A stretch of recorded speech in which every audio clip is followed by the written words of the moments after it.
আগরপাড়ায় সিপিআইএমের কর্মী সভা মূল্যবৃদ্ধি থেকে শ্রমিক অধিকার একাধিক ইস্যুতে সরব নেতৃত্ব। উত্তর চব্বিশ পরগনার আগরপাড়ার উসুমপুর বটতলায় একটি অনুষ্ঠান বাড়িতে সিপিআইএমের পানিহাটি ২ নম্বর এরিয়া কমিটির উদ্যোগে কর্মী সভা অনুষ্ঠিত হয়। কর্মী সভায় বর্তমান রাজনৈতিক পরিস্থিতি, মূল্যবৃদ্ধি, শ্রমিক অধিকার এবং বিভিন্ন জনস্বার্থের বিষয়ে তুলে ধরেন দলের নেতারা। অনুষ্ঠানের শুরুতে প্রয়াত পানিহাটি বিধানসভা কেন্দ্রের বিধায়ক, শিক্ষিকা ও সর্বভারতীয় মহিলা নেত্রী তানিয়া চক্রবর্তীর প্রতিকৃতিতে পুষ্পার্ঘ্য অর্পণ করা হয়। তার স্মৃতির উদ্দেশ্যে ১ মিনিট নীরবতা পালন করেন উপস্থিত কর্মী সমর্থকেরা। এরপর সাংস্কৃতিক পর্বে সঙ্গীত পরিবেশন করেন এসএফআই পানিহাটি ২ নম্বর আঞ্চলিক কমিটির সভাপতি প্রিয়াংশু কুণ্ডু। সভায় সভাপতিত্ব করেন শিক্ষক আন্দোলনের অন্যতম নেতা ও সিপিআইএম উত্তর চব্বিশ পরগনা জেলা কমিটির সদস্য শুভব্রত চক্রবর্তী। প্রধান বক্তা হিসেবে উপস্থিত ছিলেন মীনাক্ষী মুখার্জি। এছাড়াও বক্তব্য রাখেন কলতান দাশগুপ্ত, ঝন্টু মজুমদার এবং বিশিষ্ট আইনজীবী নীলমণি বিশ্বাস। সভায় বক্তারা রাজ্যের বর্তমান রাজনৈতিক পরিস্থিতি, রান্নার গ্যাস সহ নিত্য প্রয়োজনীয় পণ্যের মূল্যবৃদ্ধি, রেলের বেসরকারীকরণের অভিযোগ, হকার উচ্ছেদ, শ্রম আইন, শিল্পাঞ্চলে শ্রমিকদের নিরাপত্তা এবং সাধারণ মানুষের বিভিন্ন সমস্যা নিয়ে বক্তব্য রাখেন।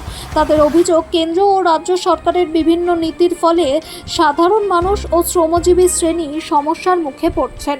এই কর্মী সভার মাধ্যমে সংগঠনকে আরও শক্তিশালী করার পাশাপাশি আগামী দিনের আন্দোলনের রূপরেখা নিয়েও কর্মীদের সঙ্গে আলোচনা করা হয়। তবে সভায় উত্থাপিত বিভিন্ন রাজনৈতিক অভিযোগের বিষয়ে সংশ্লিষ্ট সরকার বা কর্তৃপক্ষের কোনো প্রতিক্রিয়া এই প্রতিবেদনে অন্তর্ভুক্ত করা হয়নি। এটা সবে শুরু, এটাই করবে। আসলে ওরা যাদেরকে ভয় পায় তাদের বিরুদ্ধে এই কাজ করছে, আর যাদেরকে বন্ধু বলে মনে করে তাদেরকে পাশে বসিয়ে সরকার পরিচালনা করছে। মদন মিত্রকে আজকে ইডির অফিসে দেখা করতেছে। এর আগে ছেলে, মেয়ে, 2 ছেলে এবং বউকে ডেকেছে। ঋতব্রত দলে যাওয়ার পরও তাকে ইডি ডাকলো, কি বলবো? তার মানে আপনিও আশা করেছিলেন যে ঋতব্রত দলে চলে গেছে তো মদন বেঁচে যাবে। আজকে কয়েক কোটি টাকা, প্রায় 30 কোটি টাকার কাছে বীরভূমে ধরা পড়েছে, পুলিশ রেড করে ধরেছে। এবং বিজেপি সরকার সঠিকভাবে যদি দুর্নীতি তদন্ত করে তাহলে আজকে যারা বিজেপিতে তৃণমূল থেকে গেছে নিচ থেকে উপর পর্যন্ত, তাদের অনেকের বাড়ি থেকে এসব টাকা বেরোবে আর তারা অনেকেই জেলের ভাত খাবে। বিধানসভাটার মধ্যে অনেক জায়গা, অনেক আসন ফাঁকা হয়ে যাবে। রেশন কার্ড যাদের আছে, এটা রাজ্য সরকার ঘোষণা করেছে, রেশন কার্ড তাদের থাকবে যাদের বাড়িতে না বাইক, 2 হুইলার, তারপরে ল্যাপটপ, কম্পিউটার বা এরকম ধরনের জিনিস না থাকলে তাদের রেশন কার্ড থাকবে, নাহলে রেশন কার্ড পাবে না। ভারতবর্ষের সরকার বহু আগে, পশ্চিমবঙ্গের সরকার বহু আগে তার কোন রেশন কার্ড হবে তার ক্রাইটেরিয়া করেছিল। বামেরা এমনি এমনি দাবি তোলেনি যে এপিএল বিপিএল ছাড়ো সবাইকে রেশন কার্ড দাও, এক রকমের রেশন কার্ড দাও। এবং সরকার কৃষকের কাছ থেকে ফসল কিনে রেশনের মাধ্যমে খাদ্য নিগম, খাদ্য সুরক্ষা আইন এবং পাবলিক ডিস্ট্রিবিউট সিস্টেমের মাধ্যমে তাদেরকে ন্যায্য মূল্যে রেশন দিক।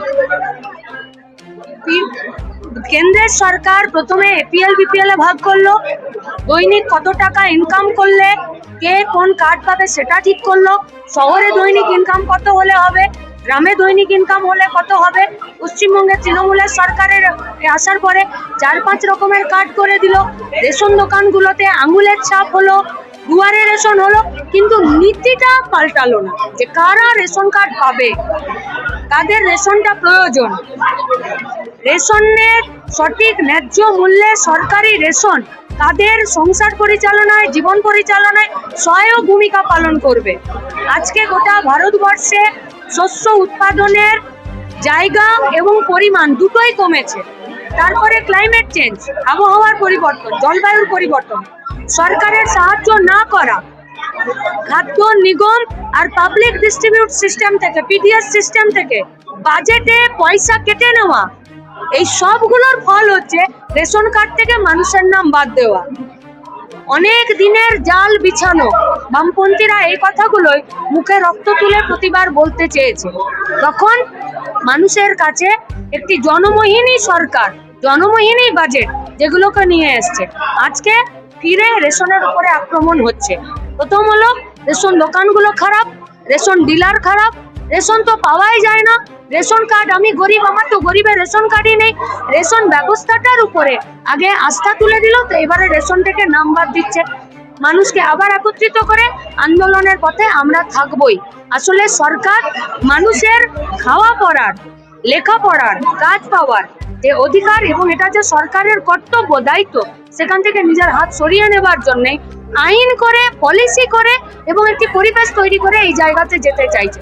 এটাই বিজেপির নতুন ফ্যাসিস্ট কায়দাতে চলা একটি সরকারের পথের নির্দেশ, যে পথে শুধুমাত্র মরা ছাড়া সাধারণ মানুষের কাছে গতি থাকবে না। লড়াই আছে, বামপন্থীরা সেই লড়াইয়েই আছে, থাকবে।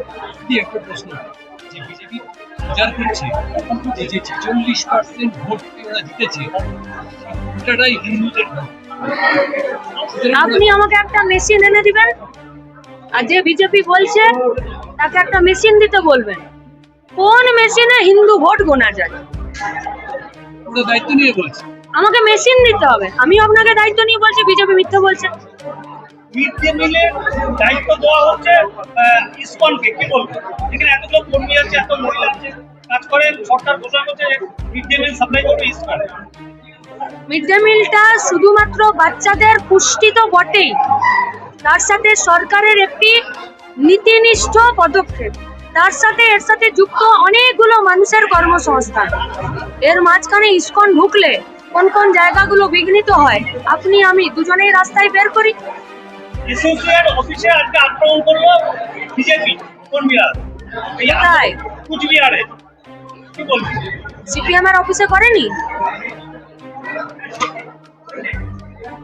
লাভ জিহাদ আজকেও সেখানে লাভ জিহাদ নিয়ে ব্যাপক গণফোরাম। এই লাভ জিহাদ মানে কি আমরাও জানি না, সেটাই তো। তাহলে যেটা জানেন না সেটা বাদ দিন না, এটা তো ওদের প্রচার।